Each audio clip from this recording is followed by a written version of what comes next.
بسم اللہ الرحمن الرحیم والصلاة والسلام علی رسولہ الکریم وعلی آلہ وصحبہ اجمعین، اما بعد۔ میرے محترم بھائیوں، بہنوں، بچوں، بچیوں، عزیزوں، جاننے والے، نہ جاننے والے، السلام علیکم ورحمۃ اللہ وبرکاتہ۔ کچھ دنوں سے میں قرآن سے اللہ کی پسندیدہ ہستیاں کون ہیں، کہ اللہ کس کو پسند کرتا ہے، ولی دوست کو کہتے ہیں۔ تو اللہ کا دوست کون ہے؟ وہ یہ کوئی وراثتی چیز نہیں ہے کہ ایک بڑے اولیاء اللہ تھے تو اب ان کا بیٹا بھی انہی جیسا ہوگا۔ ہمارے یہاں وراثت چلتی ہے کہ بڑے بزرگ کا بیٹا بھی بزرگ بن جاتا ہے، چاہے وہ کلین شیو ہو، وہ لوگ اس کے پاؤں چوم رہے ہوتے ہیں، جہالت ہے۔ تو آج میں تھوڑا سا سورہ بنی اسرائیل ہے، اس میں بھی سارے اخلاق بیان ہوئے۔ میرے بھائی بہنوں، ایمان لانے کے بعد انسان بنتا ہے، اور اس کے بعد اس کی قیمت، اس کا بڑا پن، اس کی وجاہت، اس کی شرافت، وہ پیسوں سے نہیں ہوتی۔ پیسوں سے انسان مالدار تو ہو جاتا ہے، بڑا نہیں بنتا، بڑا نہیں بنتا۔ ہمارا علم غلط ہو گیا۔ بڑا بڑا بندہ جے بول دیا 3 ملن، یہ 200 مربع، یہ نوابہ فلانا ہے، نوابہ فلانا ہے۔ میرے بھائیو، یہ بالکل غلط علم ہے۔ بڑا وہ ہے جسے اللہ پسند کرے، بڑا وہ ہے جو میرے نبی کی زندگی کے پیچھے چلے، بڑا وہ ہے جس سے اللہ تعالیٰ راضی ہو جائے، باقی سب چھوٹے چھوٹے ہیں۔ تو آج ایک تیسری جگہ سے میں کچھ باتیں قرآن سے عرض کروں گا، جن کا تعلق ہمارے ایمان سے بھی ہے، اخلاق سے بھی ہے۔ وہ ہے بسم اللہ الرحمن الرحیم، وَقَضَىٰ رَبُّكَ أَلَّا تَعْبُدُوا إِلَّا إِيَّاهُ بِالْوَالِدَيْنِ إِحْسَانًا إِمَّا يَبْلُغَنَّ عِندَكَ الْكِبَرَ أَحَدُهُمَا أَوْ كِلَاهُمَا فَلَا تَقُل لَّهُمَا أُفٍّ وَلَا تَنْهَرْهُمَا وَقُل لَّهُمَا قَوْلًا كَرِيمًا وَاخْفِضْ لَهُمَا جَنَاحَ الذُّلِّ مِنَ الرَّحْمَةِ وَقُل رَّبِّ ارْحَمْهُمَا كَمَا رَبَّيَانِي صَغِيرًا۔ یہ بہت بڑا مضمون ہے۔ اللہ نے قرآن بھر دیا والدین کے خدمت کے لیے، والدین کی اطاعت کے لیے، والدین کی ماننے کے لیے۔ پہلا جملہ ہے اور تیرے رب نے فیصلہ کیا، ایک مطلب۔ دوسرا، اور تیرے رب نے حکم کیا کہ بندگی صرف اللہ کی ہے، بندگی صرف اللہ کی ہے۔ عبد اسے کہتے ہیں جو ہر بات پہ سر جھکا دے، عبد اسے کہتے ہیں جو ہر بات پہ بچھ جائے، اس کو عبد کہتے ہیں۔ تو اللہ کہہ رہا ہے میرے بندو، میرا ایک فیصلہ ہے اور میرا ایک حکم ہے، میرے سوا نہ تمہارا ہاتھ کسی کے آگے پھیلے، نہ تمہاری گردن کسی کے آگے جھکے۔ ایک دوسرے سے مدد لینا، اس کو ایک دوسرے کی تعاونوں میں آ جاتا، تعاونوا علی البر والتقوی، ایک دوسرے کا ساتھ دو، ایک دوسرے کی مدد کرو۔ میرے نبی قرضہ اٹھاتے تھے۔ میرے نبی جب انتقال ہوا تو آپ کی زرہ 9 وسق پر، وسق 5 من کا ہوتا ہے، تو وہ جو کے بدلے آپ نے زرہ رکھوائی تھی کہ جب میں تمہیں ادا کروں گا زرہ لے لوں گا، اور آپ کا انتقال ہو گیا، آپ زرہ اپنی واپس نہیں لے سکے۔ وہ چیزیں جن کا تعلق صرف اللہ کی ذات سے ہے اور کوئی نہیں کر سکتا، اس میں صرف اللہ کے آگے ہاتھ پھیلا، جیسے ہم کہتے ہیں مدد، نصرت۔ اللہ کہتا میں ہوں، الا ان نصر اللہ قریب، سنو میری مدد تمہارے قریب ہے۔ تو اللہ تعبدوا الا ایاہ، بس ایک چھوٹا سا جملہ اللہ نے یہاں کے، چونکہ یہاں اللہ نے والدین اور اخلاق بتانے تھے تو اپنے لیے صرف ایک جملہ بولا، باقی باتیں بھی اللہ کے لیے ہیں،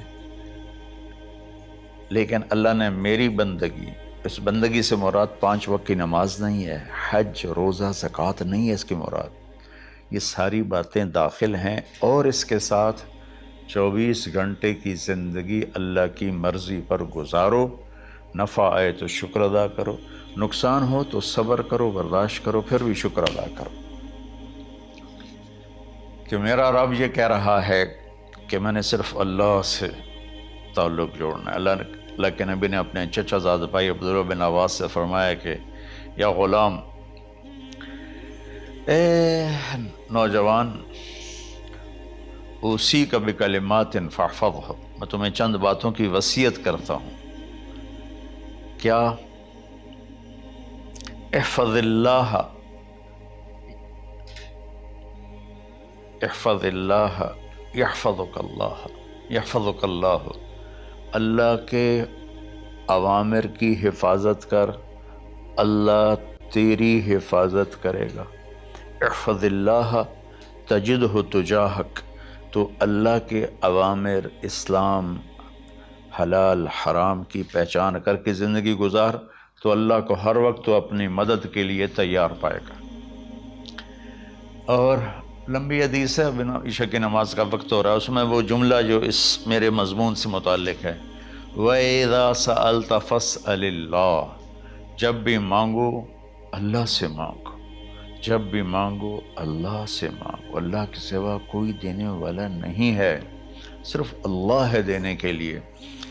وَإِذَا اسْتَعَنْتَ فَاسْتَعِنْ بِاللَّهِ، اور جب مدد کے لیے ہاتھ اٹھاؤ تو صرف اللہ کو پکارو، جب ضرورت حاجت کے لیے، مدد کے لیے ہاتھ اٹھاؤ تو اپنے اللہ کو پکارو۔ تو یہ حدیث کی بات بھی ہے اور یہ قرآن کی بات بھی ہے۔ اس کے بعد آگے اللہ کہتا ہے وَبِالْوَالِدَيْنِ إِحْسَانًا، اور اپنے والدین کے ساتھ احسان کرو۔ احسان کا کیا مطلب ہے؟ اللہ آگے اسی کی تشریح کر رہا ہے۔ ویسے احسان کا مطلب عربی میں ہوتا ہے، یہ جو ہمارا اردو کا احسان ہے، میں تیرے تے احسان کیتا ہے تو ہوں میں نالے کی کر رہے ہیں، یہ بھی مطلب ہے، لیکن احسان کا اصل مطلب ہوتا ہے، احسان حسن سے ہے، حسن، حسن سے الف، 2 الف ملے اور احسان بن گیا۔ احسان کا مطلب ہوتا ہے کسی بھی کام کو جو دنیا کا ہے، دین کا ہے، اسے انتہائی خوبصورت طریقے سے کرنا۔ جیسے کسی دلہن کا میک اپ ہوتا ہے نا، تو 5-6 گھنٹے 4 گھنٹے کے بعد وہ کہتی ہے، جو ہوتی ہے اس کا میک اپ کرنے والی، کہ جی بس یہ مکمل ہو گیا ہے اور اب اس سے آگے نہیں ہے۔ تو آخری انتہا، اچھائی کی آخری انتہا پر پہنچ کے کام کرنے کو احسان کہتے ہیں۔ تو میرا اللہ کہہ رہا ہے میرے بندو، اپنے والدین کے ساتھ وہ کرو کہ جو بھلائی کی، خدمت کی، ماننے کی آخری حد ہے۔ سبحان اللہ۔ وبالوالدین احسان، بالوالدین پہلے ہے، احسان بعد میں ہے۔ اللہ تعالیٰ نے باقی سب کو پیچھے کر کے فرمایا کہ دیکھو خاص طور پہ ماں باپ کے ساتھ وہ رویہ کرو کہ ان کے دل سے دعائیں نکلیں۔ چند دن پہلے ایک والد یوں ہاتھ اٹھا کے کہہ رہا تھا اپنے بیٹے، اکلوتا بیٹا، میں منگنا اللہ کو لو، اللہ تینوں چاہ لگے۔ باپ بیٹے کے لیے یہ دعا مانگ رہا تھا اور بیٹا اکیلا ہے، یہ بد دعا باپ کر رہا تھا۔ تو بھائیو، ایسی اولاد نہ بنو جس ماں نے پیٹ میں 9 مہینے اٹھایا، پھر جننے کی تکلیف برداشت کی۔ ایک شخص آیا حضرت عبید بن عمیر کے پاس کہ حضرت میں نے ماں کو اپنے کندھے پہ بٹھا کے پیدل حج کرایا ہے، مینا لے گیا، عرفات لے گیا، مزدلفہ، پھر مینا، پھر مکہ، تو کیا میں نے ماں کا حق ادا کر دیا؟ میں نے فرمایا ولا تلقۃ واحدہ، بیٹا ابھی ایک تلقہ کا حق بھی ادا نہیں ہو۔ تلقہ کسے کہتے ہیں؟ جب بچہ پیدا ہونے کا وقت آتا ہے تو ماں کو دردوں کی لہریں اٹھتی ہیں، وہ اتنی خوفناک ہوتی ہیں کہ ماں چیخ چیخ کے رہ جاتی ہے، اور بعض اوقات ڈیلیوری لیٹ ہو جاتی ہے تو وہ تڑپتی ہے، روتی ہے۔ وہ جو لہریں ہیں نا پیٹ میں آتی ہیں جاتی ہیں، آتی ہیں جاتی ہیں، ایک لہر جو درد کی اٹھتی ہے اس کو کہتے ہیں طلقہ۔ میں قربان جاؤں، انہوں نے فرمایا بیٹا ابھی تیری ماں نے جو تجھے جنا تھا اس وقت جو تجھے درد، وہ تیری ماں نے درد کی لہریں برداشت کی تھیں، اس میں سے ایک لہر کا بھی حق ادا نہیں ہوا، یعنی کہ حق ادا ہو ہی نہیں سکتا۔ یہ مطلب کہ حق ادا ہو ہی نہیں سکتا، کہ بیٹا ابھی ایک کا بھی نہیں۔ پھر حضرت عبداللہ بن عمر سے ایک شخص نے پوچھا کہ اچھا یہ جو آدمی تھا یہ خراسان، یہ ایران میں ہے اور افغانستان میں، یہاں سے ماں کو پیدل کندھے پہ بٹھا کے مکے پہنچا تھا، اندازہ لگا اس نے کتنی مشقت اٹھائی۔ اور عبید اللہ بن عمیر کہتے ہیں بیٹا ابھی ایک لہر کا حق ادا نہیں ہوا۔ یہی سوال حضرت عبداللہ بن عمر سے کیا ایک شخص نے کہ حضرت میں نے اپنی ماں کو حج کرایا ہے، سارا میں نے پیدل کرایا ہے اور کندھے پہ اٹھا کے کرایا ہے، تو کیا میں نے ماں کا حق ادا کر دیا؟ وَلَا زَفْرَةً وَاحِدًا وَلَا زَفْرَةً وَاحِدًا۔ کہ بیٹا تیری ماں نے تجھے پالتے ہوئے جو تھک تھک کے لمبے لمبے سانس لیے، ہوکے بھرے، ابھی ایک ہوکے کا حق بھی ادا نہیں ہوا، یعنی حق ادا ہو ہی نہیں سکتا۔ تو احسان کے آگے تشریح آ رہی ہے۔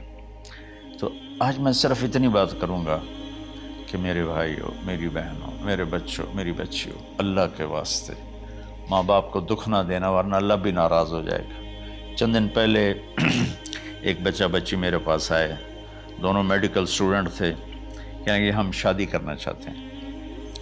تو بچی نے کہا جی میرے والدین ناراض ہیں، وہ نہیں، اس رشتے پر راضی نہیں ہیں۔ تو میرے باپ کہتے ہیں اگر تو نہیں یہاں رشتہ کیا تو تیری میری ایک درمیان ایک خط آئے، کھچ جائے گا ایک خلیج، ہم اس پار نہیں آئیں گے تو اس پار نہیں آئے گی۔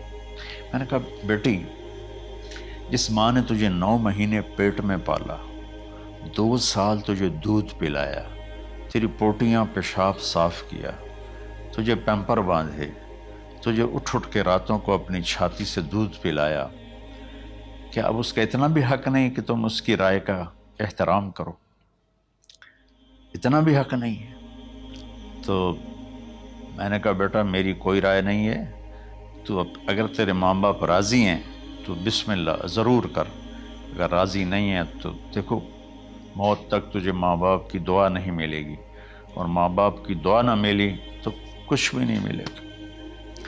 تو بھائیو دوستو، خاص طور پر آج کے کالج کے نوجوان بچے بچیاں یہ ماں باپ کے ساتھ بہت بدتمیزی کرتے ہیں، چونکہ اس میں والدین کا پہلا قصور ہے کہ انہوں نے ان کو دین نہیں سکھایا۔ بچپن میں انگلش میڈیم سکول، پھر او لیول، پھر اے لیول، تو انہیں کیا پتہ ماں کون ہے باپ کون ہے۔ ایک پرانی بات ہے، ایک شخص اپنے بیٹے کو لے کر آیا کہ یہ میرا بچہ ہے اور یہ فلاں جگہ شادی کرنا چاہتا ہے اور ہم میں سے کسی کی رائے نہیں ہے اور یہ مانتا نہیں ہے، اور اس کے ساتھ اس نے دھاڑے مار کے رونا شروع کیا۔ تو میں نے بچے کو دیکھا تو یوں کر کے بیٹھا تھا، اس کا باپ رو رہا ہے، ہچ کیوں تو ایسے بیٹھا ہو۔ تو مجھے اچانک خیال آیا، میں نے کہا شیخ صاحب اس کو کہاں پڑھایا تھا؟ کہا جی امریکن اسکول۔ اس کے بعد آسٹریلیا بھیجا تھا مزید تعلیم کے لیے۔ ان کے شیخ صاحب اس بچے کا کوئی قصور نہیں، آپ کا قصور ہے، اس کو تو پتہ ہی نہیں میری ماں کیا ہے میرا باپ کیا ہے۔ ایک ہماری تہذیب تھی وہ ختم ہو گئی ہے، اس میں علم نہیں بھی تھا تو ماں باپ کا۔ میں نے اپنی آنکھوں سے دیکھا، میں نے اپنے دادا کو دیکھا لیکن میں یاد نہیں، لیکن جو میرے دادا کے چھوٹے بھائی تھے ان کو میں سنبھلتا ہوں، ان کو میں نے دیکھا ہے، 3ری 4تھی جماعت تک میں تھا۔ 61 میں ان کا انتقال ہوا، میری 9 سال عمر تھی، تو 8 سال۔ ان کے بیٹے جوان تھے، اور ڈیرے میں جب وہ بیٹھتے تھے تو ان کے بچے ان کے سامنے نہیں بیٹھتے تھے، ان کی پیٹھ کے پیچھے بیٹھتے تھے۔ اتنا ادب، حالانکہ چاروں کے چاروں دین نہیں جانتے تھے، تہذیب تھی، ثقافت تھی، جو آج کی تہذیب نے ہم سے سب کچھ چھین لی۔ اب بھی آپ جاؤ بیٹا تھر پارکر میں گیا ہوں 2-3 دفعہ، اور وہاں مسلمان نہیں، ہندو عورتیں جب گاڑی گزرتی ہے تو گھونگھٹ کو نیچے کر لیتی ہیں، اپنا چہرے کو فوراً چھپا لیتی ہیں۔ تو خیر بہرحال میں نے کہا شیخ صاحب اس بچے کا قصور نہیں، آپ کا قصور ہے، تو میرے بچوں اپنے ماں باپ کو خوش کرو، راضی کرو۔ ان کا راضی ہونا اللہ کی رضا ہے۔ میں اس کی تفصیل انشاءاللہ آگے بتاؤں گا، آج میں صرف اتنا ہی میں نے تمہید باندھی ہے کہ ماں باپ کا کیا مقام ہے، ان کی کیا عزت ہے۔ ایک شخص آیا، یا رسول اللہ میرا باپ میرے پوچھے بغیر میرا مال خرچ کر لیتا ہے۔ آپ نے کہا بلاؤ، چونکہ بچے کا ذاتی مال اگر ہو تو شرع کے لحاظ سے باپ پوچھ کے استعمال کرے، بغیر پوچھے استعمال نہ کرے۔ جب اسے پتہ چلا کہ میرے بیٹے نے شکایت کی ہے تو عرب کی شاعری تو مشہور تھی، انہیں دل میں کچھ اشعار پڑھے۔ جو آیا تو جبریل پہلے آ گئے، یا رسول اللہ اللہ تعالیٰ کہہ رہے ہیں آپ اس سے پوچھیں وہ شعر بتاؤ جو تیرے کانوں نے تو نہیں سنے، تیرے دل میں آئے تھے اور اللہ نے سن لیے۔ تو اللہ کے نبی نے فرمایا بھائی تیرا انشاءاللہ کیس سنتے ہیں، لیکن پہلے وہ شعر سناؤ جو تم نے تو نہیں کہے زبان سے پر اللہ نے سن لیے۔ تو پھر اس نے وہ اشعار پڑھے، اور اس کے آگے کیا ہوا یہ میں انشاءاللہ اگلے کلپ میں بتاؤں گا کہ باپ کا کیا مقام ہے، ماں کا کیا مقام ہے۔ السلام علیکم ورحمۃ اللہ۔